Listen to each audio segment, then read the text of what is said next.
Hi, నేను మీ Archana. Welcome to Archana vlogs. ఈరోజు నేను ఏం చూపెడుతున్నానంటే, నేను మా అమ్మమ్మ వాళ్ళ ఇంటికి పోయినప్పుడు మా పిన్నిలు చేసిండ్రు అనమాట. వాళ్ళు మటన్ కర్రీ, ఇంకానేమో మటన్ చాప్స్ కర్రీ ఈజీగా కుక్కర్లో ఎంత ఫాస్ట్గా అయిపోతుందంటే ఈజీ రెసిపీ. అది నేను ఇప్పుడు మీకు చూపెడుతున్నాను. ఫస్ట్ వచ్చేసి మీరు కుక్కర్ పెట్టుకోండి. కుక్కర్ పెట్టుకొని అందులో వేడి అయినాక అందులో నూనె వేసేయండి. నూనె తగినంత అనమాట. తగినంత అంటే ఇట్స్ ఆల్ అందాజా అనమాట. ఆ తర్వాత ఒక 4 to 5 ఉల్లిపాయలు మంచిగా కట్ చేసుకొని సన్నగా ఆ నూనెలో వేసుకోండి. ఇంకా దాంట్లోనే కరివేపాకు వేసుకోండి. కరివేపాకు వేసుకున్నాక మంచిగా కలపండి. కలిపిన తర్వాత అందులో కొంచెం ఉప్పు వేయండి. ఉప్పు కొంచెమే వేయాలి, ఎందుకంటే ఇది ఫైనల్ టేస్ట్ కాదు, ఆ ఉల్లిగడ్డలు ఉడకనికే అనమాట. మూత పెట్టుకోండి, పక్కన పెట్టండి. మళ్ళీ ఇంకా పక్క పొయ్యిలో ఏం చేయండి, మళ్ళీ కుక్కర్ పెట్టుకోండి, వేరే కుక్కరు. అందులో నూనె పోసి సేమ్ ఉల్లిపాయలు కరివేపాకు వేసేసేయండి. మళ్ళీ అందులో కూడా కొంచెం ఉప్పు వేసేయండి. తర్వాత అల్లం ఎల్లిగడ్డ రెండిట్లో, ఇక్కడ అక్కడ అల్లం ఎల్లిగడ్డ, మళ్ళీ రెండిట్లో పసుపు వేసుకోండి. పసుపు వేసుకొని మంచిగా కలుపుకోండి అనమాట. సో 2 కుక్కర్లు, అంటే ఒకటేమో మటన్ కర్రీకి, ఒకటేమో మటన్ చాప్స్ కర్రీ అనమాట.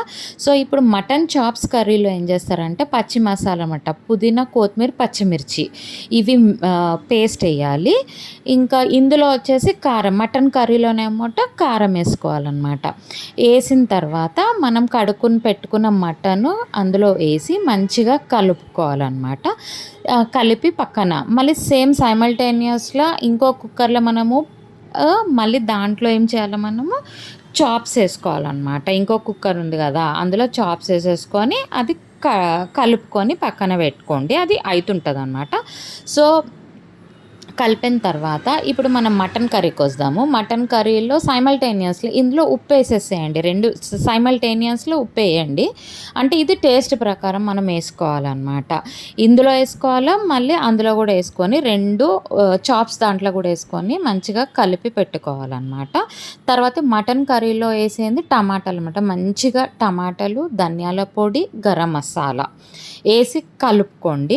కలుపుకున్నాక ఇప్పుడు ఇందులో కూడా గరం మసాలా ఒకటి వేయండి, అంతేగాని ఇలా ధనియాల పొడి వేయొద్దు. ఇందులో చాప్స్లో గరం మసాలా ఒకటి వేసి మళ్ళీ ఉప్పు వేసుకొని, టేస్ట్కి ఉప్పు వేసుకొని వాటర్ వేసేసి కుక్కర్ మూత పెట్టేసేయండి. ఇంకా విజిల్స్ వస్తాయి, ఒక 3 to 4 విజిల్స్ వచ్చిన తర్వాత అది రెడీ అయిపోతుంది. ఇంకా అందులో ఏం వేసే అవసరం లేదు.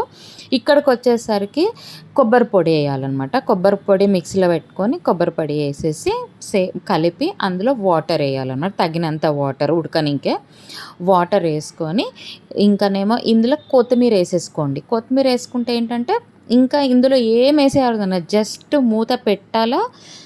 ఒక 3 to 4 విజిల్స్ అయిపోయాక మంచిగా ఉడికిన తర్వాత తీయాలా, రెడీ. నేను ఆ వీడియో తీసుకోలేదు, ఇది ఒక్కటే వీడియో ఉంది ఇప్పుడు ప్రజెంట్.